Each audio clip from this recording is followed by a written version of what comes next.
Support staff, हमारे सभी सम्मानित ग्राम प्रधान बंधु जो अपनी पूरी मेहनत और पूरी कर्मठता और पूरी की पूरी लगन के साथ और इस कार्य में उनके साथ कंधे से कंधा मिलाकर पूरा सपोर्ट करने वाले हमारे ग्राम पंचायतों के सेक्रेटरीज और उनके सभी साथी पंचायत सहायक बंधुगण। डिटेल में हम सर को सुनेंगे। मैं बस ब्रीफ में 3-4 चीजें आप लोगों से डिस्कस कर लेना चाहता हूं। पहले तो मैं बधाई देना चाहूंगा कि आप सब लोगों ने स्कूलों के कायाकल्प के ऊपर इतना अच्छा काम किया है। 91% जनपद रामपुर का स्कूल का कायाकल्प टच कर गया है। तो मैं चाहूंगा कि इतने अच्छे काम के लिए और इतना पुण्य काम आपने किया है उसके लिए एक बार आप सब लोग एक बार खुद के लिए ताली बजाएं। बिल्कुल आशा से भी बेहतर आप लोगों ने कार्य किया है। स्मार्ट क्लास में आपने इतना अच्छा कार्य किया है। लगभग 900 के आसपास स्मार्ट क्लासेस आपने 2 चरणों में निर्मित करवाई है और जहां भी स्कूलों में हम जाते हैं देखते हैं कि स्मार्ट क्लासेस का संचालन भी बहुत अच्छे से हो रहा है और उसी से प्रेरणा लेकर के हम देख रहे हैं कि कई स्कूलों में कई टीचर्स ने अपने खुद की जेब से पैसा लगा के या फिर कंपोजिट ग्रांट का जो फंड है उसको लगा के उन्होंने और भी अधिक स्मार्ट क्लासेस का निर्माण कराने का कार्य किया है। तो ये आपने बहुत ही अच्छा कार्य किया है, इसके लिए मैं आपको बधाई देना चाहूंगा। कुछ बिंदु हैं जो कि ग्रामीण विकास के भी प्राथमिकता के बिंदु हैं। अभी काफी डिटेल में नरेगा के ऊपर आपको बताया गया था। मनरेगा में 2 चीजों के ऊपर हमको बहुत विशेष तौर पे फोकस करने की जरूरत है। एक तो नरेगा में जनपद रामपुर में जो शेड्यूल्ड कास्ट के जो हमारे वर्कर्स हैं उनका पार्टिसिपेशन का रेट जो है वो सिर्फ 17% है, जो कि एक चिंता का विषय है। हमारे बहुत सारे ऐसे गांव हैं जो कि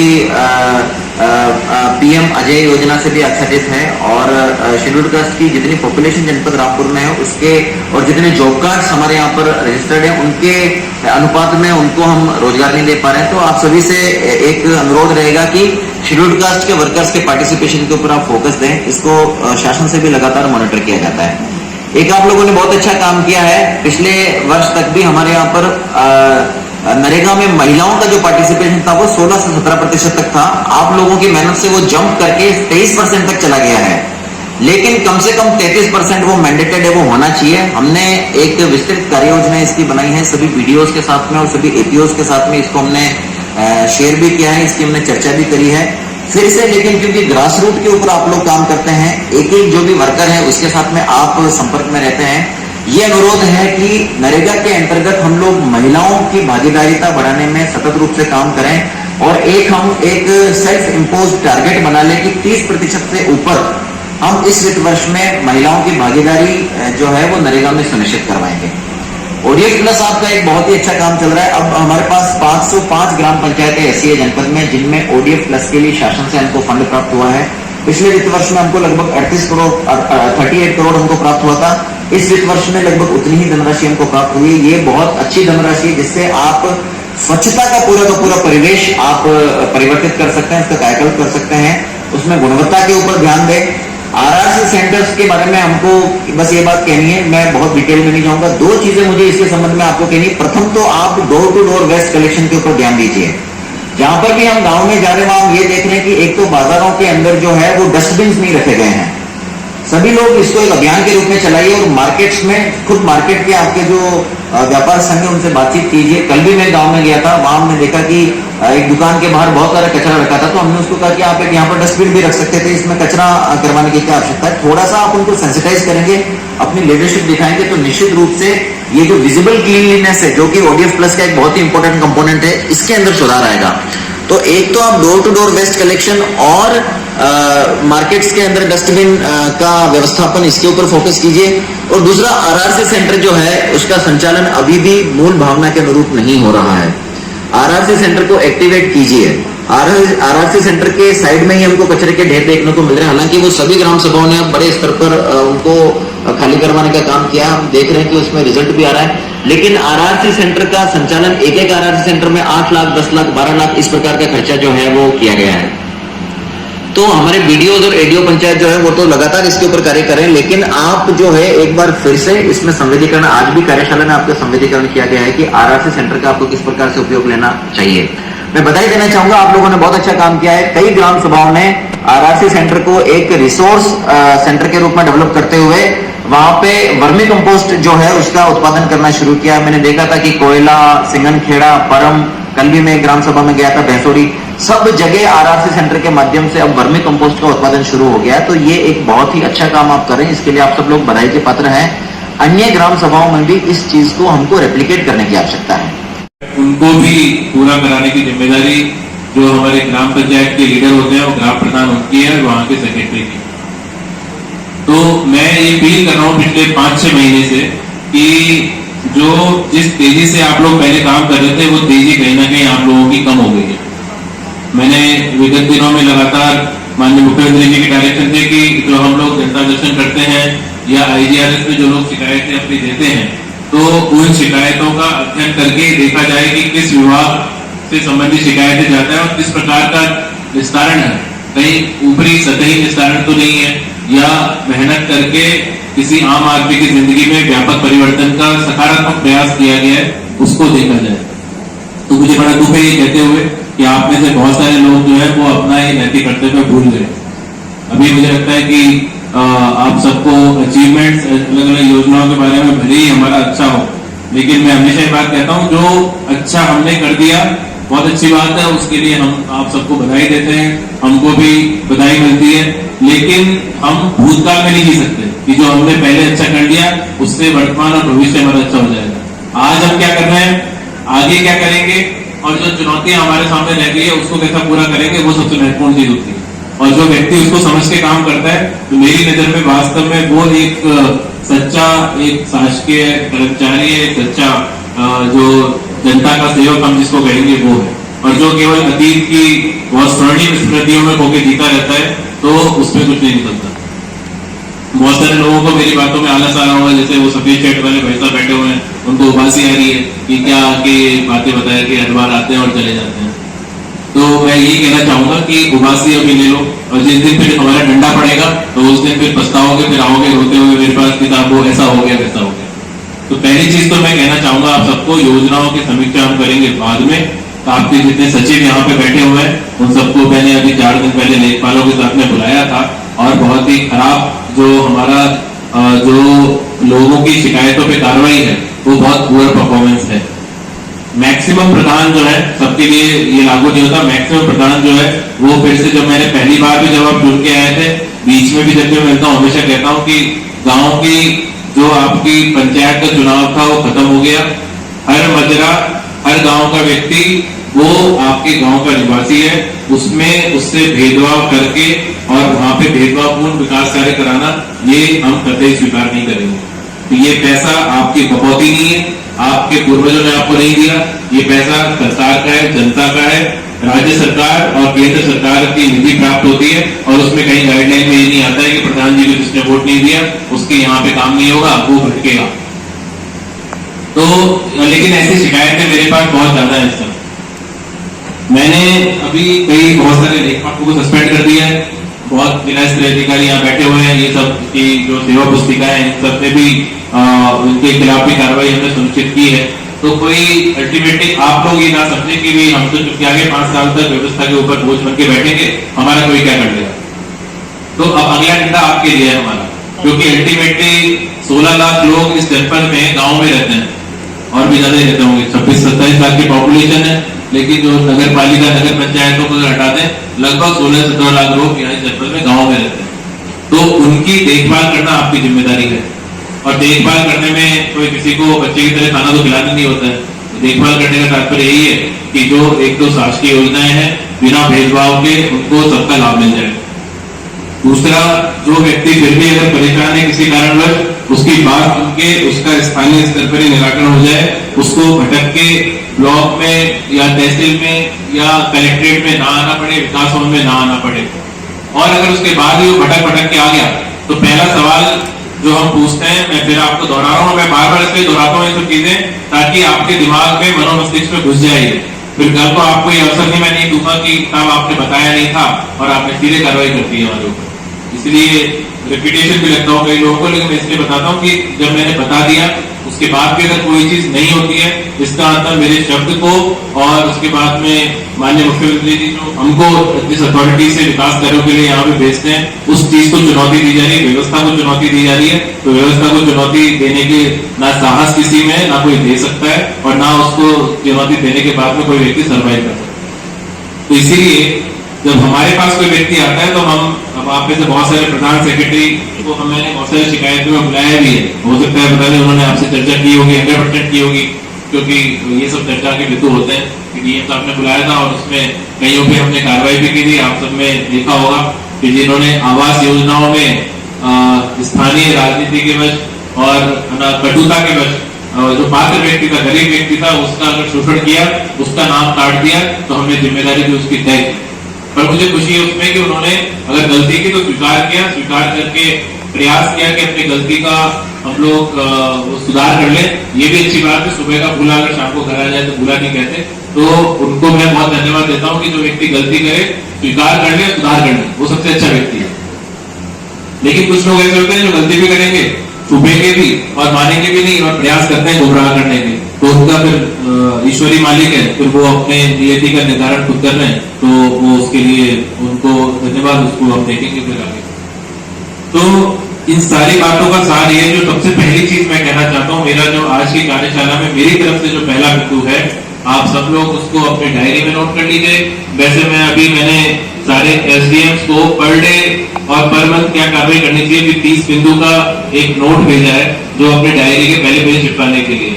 मैं सारे खंड विकास अधिकारी को भेजने वाला हूँ, सारे प्रधानों को भेजने वाला हूँ, सारे सेक्रेटरीज को भेजने वाला हूँ, ताकि फिर एक रूप का रहे। हमने कह दिया वो आपको याद रहे, और अगर नहीं याद रहता तो मैं बिंदुवार में लिख दूंगा। मैं बहुत ये माइक्रो लेवल पे उस पर जा रहा हूँ, पर उसके बाद में फिर आपको अवसर नहीं देंगे। तो जो पहला बिंदु है, जो हमारे पास लोग आ रहे हैं, जो पब्लिक के लोग आ रहे हैं, इसमें बहुत स्पष्ट रूप से माननीय मुख्यमंत्री जी कहना है कि जो हमारे गांव के शहर के लोग हैं, उनकी जो रोज की परेशानियां हैं, जो एप्लीकेशन वो आपको और हमको देते रहते हैं, उसका निस्तारण यथा समय सही तरीके से उनका करना है। ये आपको करना है, करना नहीं चाहिए आदमी। मैं उदाहरण दूंगा, कल एक मेरे पास कलेक्ट्रेट में एक महिला आई, उनके पति का एक्सीडेंट में मृत्यु हो गई अप्रैल माह में। नोएडा में वो प्राइवेट काम करता था और मोटरसाइकिल से एक्सीडेंट हो गया। बाद में उसकी एक बच्ची भी है 6 साल की, वो अपने ससुराल से, उसके ससुर ने उसको बाहर निकाल दिया। उसने वो एक अलग डिस्प्यूट है, उसने अप्रैल माह में अप्लाई किया पारिवारिक सदस्यता प्रमाण पत्र, जिसको आम भाषा में आप लोग बोलते हो वारिसान प्रमाण पत्र। जानते हो ना सब लोग? थोड़ा तेज बोलो जी। तो कलेक्ट्रेट में किया, कलेक्ट्रेट से वो चला गया लेखपाल साहब के पास में अप्रैल माह में कि इसमें रिपोर्ट दे दें। तो अप्रैल, मई, जून, जुलाई, अगस्त और लगभग सितंबर 6 महीने से वो उसको रख के बैठा हुआ है। वो महिला जो है वो दर की ठोकर खा रही है, क्योंकि जब तक उसको पारिवारिक सदस्यता प्रमाण पत्र नहीं मिलेगा तब तक उसको प्रॉपर्टी में शेयर नहीं मिलेगा। वो उसकी 5 साल की बच्ची को ना वो उसके ससुराल वाले घर में रखने को तैयार है, ना उसको प्रॉपर्टी में हिस्सा दे रहे हैं, और उनका लड़का तो चला ही गया। तो उस महिला और उस बच्ची का क्या दोष है? उसका भविष्य तो अंधकार में हो गया पूरी तरह। और जो हमारा शासकीय कर्मचारी, हमारा लेखपाल, वो 6 महीने उस पर समोसा रख के तल के खा रहा है, उसको ना बता रहा है, ना पूछ रहा है, बस केवल रख के बैठा हुआ है, ना कोई निर्णय ले रहा है। और निर्णय क्यों ले रहा है वो? कि साहब वो गाँव में मुझे अभी बताना नहीं कौन सा गाँव, मेरे स्टाफ होगा ना यहाँ पे, कौन सा गाँव? सरकड़ी। कौन सा ब्लॉक होगा? ये टाटा में सरकड़ी का प्रधान होगा कोई यहाँ पे? सरकड़ी कौन है? हाँ, तुम्हारे गाँव की है वो महिला, तुम्हें जानकारी होगी। तो मैंने वहां पे इसलिए लेखपाल सस्पेंड किया है, कल रेखा उसका नाम है, उसको मैंने कलेक्ट्रेट में अटैच कर लिया। तो ऐसे लोगों को नौकरी में तो हम रहने देंगे, एक मौका देंगे, उसके बाद भी क्या तो बर्खास्त कर देंगे। उसके बाद बहुत सारे युवा बेरोजगार घूम रहे हैं, नौकरी की तैयारी कर रहे हैं, अच्छे लोग हैं, वो सेवा में आएंगे तो कम से कम जनसेवा का काम तो अच्छे से करेंगे। और एक बार नौकरी में आने के बाद में और फिर आलस से जो छा जाता है और दिमाग जो है वो पता नहीं किस चीज चला जाता है कि 6-6 महीने रिपोर्टें लटका के बैठे रहते हैं, ना डिसीजन लेते नहीं है, और लोग जो है बेचारे भागते रहते हैं। कभी मेरे पास भाग रहे हैं, कभी एसडीएम के पास भाग रहे हैं, कभी तहसीलदार के पास भाग रहे हैं, कभी कहीं चक्कर काट रहे हैं, कभी कोर्ट में भाग रहे हैं, तो भाग ही रहे हैं उसको। और जब कौन सा काम था, अगर उसका समय पे वो जो काम 7 दिन का था, भाई उसमें इतना उसको तो देखा था कि ये उसकी वाइफ है कि नहीं है, सिंपल सी चीज है। तो उसमें इसमें कौन सा रॉकेट साइंस है कि वो उसकी वाइफ है कि नहीं है, वो इतना उसको देना था, अभी उसकी वाइफ है, ये उसकी बेटी है, ये उसके माता पिता है, और उसमें भाई बहन का देना होता है, डेट शीट खत्म हो जाता है। अब वो कहानी सुना है उसमें कि ना वो सिविल कोर्ट में चल रहा है और ऐसा हो रहा है, तो कोई कुछ ना कुछ तो चलता ही रहेगा। कोई सिविल सीधे खड़े हो जाइए, पीछे से भागो मत, सीधे सीधे खड़े रहो, सुनो, समझो और काम करो। महात्मा गांधी जी ने जिस भारत का सपना देखा था, उसमें सिर्फ राजनीतिक आजादी ही नहीं थी, बल्कि एक स्वच्छ एवं विकसित देश की कल्पना भी थी। महात्मा गांधी ने गुलामी की जंजीरों को तोड़कर भारत माता को आजाद कराया। अब हमारा कर्तव्य है कि गंदगी को दूर करके भारत माता की सेवा करें। मैं शपथ लेता हूं कि मैं स्वयं स्वच्छता के प्रति सजग रहूंगा और उसके लिए समय दूंगा। हर वर्ष 100 घंटे यानी हर सप्ताह 2 घंटे श्रमदान करके स्वच्छता के संकल्प को चरितार्थ करूंगा। मैं न गंदगी करूंगा, न किसी को करने दूंगा। सबसे पहले मैं स्वयं से, मेरे परिवार से, मेरे मोहल्ले से, मेरे गांव से एवं मेरे कार्यस्थल से शुरुआत करूंगा। मैं ये मानता हूं कि दुनिया के जो भी देश स्वच्छ दिखते हैं, उसका कारण यह है कि वहाँ के नागरिक गंदगी नहीं करते और न ही होने देते हैं। मैं आज जो शपथ ले रहा हूँ वह अन्य 100 व्यक्तियों से भी करवाऊंगा कि वे भी मेरी तरह स्वच्छता के लिए 100 घंटे दें, इसके लिए प्रयास करें। इस विचार के साथ गांव-गांव और गली-गली स्वच्छ भारत मिशन का प्रचार करूंगा। मुझे मालूम है कि स्वच्छता की तरफ बढ़ाया गया मेरा एक कदम पूरे भारत देश को स्वच्छ बनाने में मदद करेगा। जय हिंद, जय भारत। क्या गया है सर? क्या देखिए, स्वच्छता ही सेवा ये अभियान भारत सरकार का है और जिसमें पूरे भारतवर्ष में गंदगी को लेकर, गंदगी हटाओ के नारे के साथ में हम लोग कार्य कर रहे हैं। इस वर्ष की जो इसकी थीम है वो कचरा मुक्त भारत रखी गई है और कहीं भी किसी शहरी अथवा ग्रामीण क्षेत्र में कूड़ा ना दिखे, कचरा ना दिखे और सफाई का एक व्यापक आंदोलन चलाया जाए, एक अभियान चलाया जाए।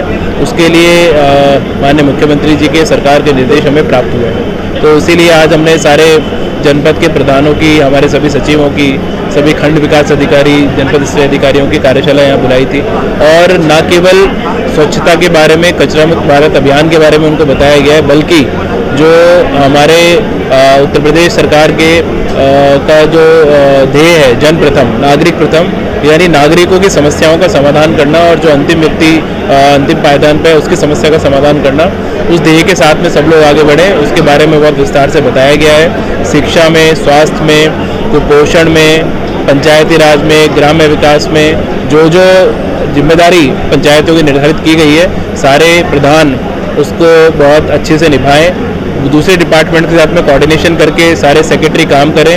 और अगर ये भी बताया गया है कि इन सब चीज़ों में शिथिलता फिर भी अगर पाई जाती है, कहीं किसी नागरिक को ने इनको अप्रोच किया किसी काम के लिए और होने लायक अगर काम है उसके परेशान किया गया, लटकाया गया, तो उसमें फिर कार्रवाई के लिए तैयार हैं। प्रधान की प्रधानी भी हम लोग धारा 95(6) में समाप्त करेंगे और जो सेक्रेटरी हैं उनको भी हम लोग सस्पेंड करेंगे अगर काम नहीं करेंगे तो काम करें, काम को हम लोग पुरस्कृत करेंगे। कई पंचायतों ने बहुत अच्छा काम किया, उनको पुरस्कृत भी हम लगातार करते हैं। ऐसे प्रधानों को भी हम लोग साधुवाद देते हैं, ऐसे सचिवों को भी साधुवाद देते हैं। लेकिन व्यवस्था का विरोधी बन के अगर जनता को भटकाने का काम कोई करेगा तो उसके लिए हम लोग दंड का भी प्रावधान करने जा रहे हैं। सर, आपके द्वारा कुछ सचिवों पर भी कार्रवाई की गई है? देखिए, जो IGRS और जनता दर्शन है वो उत्तर प्रदेश सरकार की टॉप प्रायोरिटी है। माननीय मुख्यमंत्री जी ने डायरेक्शन दिए हैं, जनता को सीधे सुना जाए, जनता की तकलीफों को लटकाने वाले कर्मचारियों के विरुद्ध कार्रवाई प्रभावी रूप से की जाए। तो ऐसे जितने लोग जो IGRS में लापरवाही कर रहे थे, ऐसे जितने लोग जो जनता की समस्याओं के निस्तारण में लापरवाही कर रहे थे, उन पर हम लोग कार्रवाई बहुत तेज़ी से हमने स्टार्ट की है। और मैं उम्मीद करता हूं कि बाकी कर्मचारी अधिकारी इससे सबक लेंगे और पूरे मनोयोग, पूरे उत्साह, पूरी ऊर्जा के साथ में जनता के लिए काम करने के लिए तत्पर रहेंगे। सर, इस कार्यशाला में कौन कौन लोग शामिल रहेंगे? इसमें देखिए, हमारे मुख्य विकास अधिकारी CMO साहब, हमारे जो DC मनरेगा हैं, DC NRLM है, DPRO हैं, समाज कल्याण अधिकारी, सभी खंड विकास अधिकारी हैं, कृषि विभाग के लोग थे, प्रोबेशन विभाग के लोग थे, सभी विभागों के लोग थे, सभी प्रधान थे, सभी सचिव थे। तो करीब 1000 के आसपास लोग हमारे यहाँ पे थे जिन्होंने आज प्रतिभाग किया है। सर, देखा गया है ग्रामीण क्षेत्रों में जो शिकायतकर्ता दर दर भटकते हैं और वो लास्ट में आपका सहारा लेते हैं, तो क्यों ना सर इसको तहसील स्तर पर ही निस्तारण करा दिया? यही तो जैसे मैंने कहा ना, अभी यही चीज़ मैंने कही है कि सबसे पहले तहसील स्तर भी क्यों, ग्राम स्तर पर निस्तारण अगर कोई चीज़ हो सकती है तो उसको वहीं से कराना चाहिए। तो इसीलिए हमने सेक्रेटरी, प्रधान और जो हमारा पूरा पंचायत भवन इसलिए बना हुआ है, ग्राम पंचायत सचिवालय का नाम इसलिए दिया गया है कि लोगों को कलेक्ट्रेट में ना भटकना पड़े। तो सबसे पहले जो मेरे पास जो लोग आते हैं, मैं उनसे भी अपील करूँगा, पहले अपने सेक्रेटरी, प्रधान, अपने लेखपाल से उसकी शिकायत करें, उसके बारे में उन्हें अवगत कराएं। नहीं सुनते, उसके बाद में BDO और SDM को बताएं, और वो भी अगर नहीं सुनते तो फिर मेरे पास आएँ। तो और मैं देख भी रहा हूँ कि जो लोग आते हैं मेरे पास, मैं पूछता भी हूँ कि पहले आप जो हमारे अधीनस्थ अधिकारी हैं उनके पास गए हैं क्या। अगर उनके पास जाने के बाद भी निस्तारण नहीं होता, लापरवाही किस स्तर पे होती है, तो हम लोग उस पर कार्रवाई कर ही रहे हैं। अच्छा सर, एक चीज़ देखने को मिली है कि कुछ अधिकारियों के, प्रधानों की झूठी शिकायतें की जाती हैं। नहीं, अगर जो देखिए वो बिल्कुल ठीक है, व्यवस्था में हर तरीके के लोग हैं। जो लोग झूठी शिकायतें करते हैं तो उस पर हम कोई कार्रवाई भी नहीं करते। बहुत सारी हमारे पास, मतलब आपको वो ब्रीफ नहीं कर पाएंगे, लेकिन ऐसे लगभग 2-3 दिन में ऐसे केसेस आते हैं कि जहाँ पे झूठी शिकायत की। सोशल मीडिया पे भी मैं देखता हूँ बहुत सारे लोग एक दिन, जैसे जो पिछला संपूर्ण समाधान दिवस था, एक गांव से करीब 20 लोग आए कि हमारा बारिश में साहब बहुत नुकसान हो गया, मकान गिर गया। तो मुझे थोड़ा उसमें आश्चर्य भी हुआ था कि हमने सारे लेखपालों को निर्देश दिए हैं कि, और आपने देखा भी होगा, जब अतिवृष्टि हुई तो फसल सर्वे के लिए, और अगर कहीं जनहानि या पशु हानि हुई है या मकान क्षति हुई तो हमारी टीमें तुरंत पहुंची हैं। तो उसके लिए मैं उनको धन्यवाद भी देता हूं। तो उस गांव के लेखपाल से मैंने पता किया और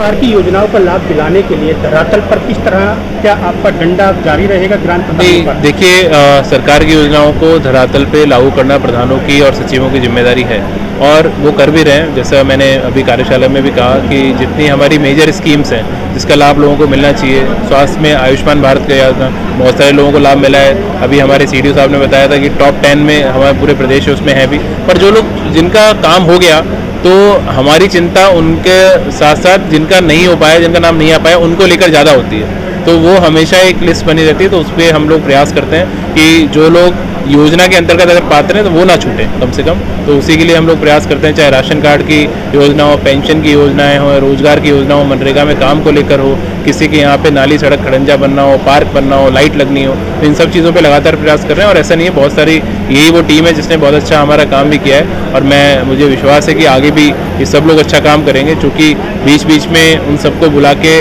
और नए नए जो डायरेक्शंस आते हैं, और कई बार इतने काम में लोग भूल जाते हैं, शिथिल पड़ जाते हैं, तो उनको फिर से उनका जॉब याद दिलाना, ये भी हमारी जिम्मेदारी है।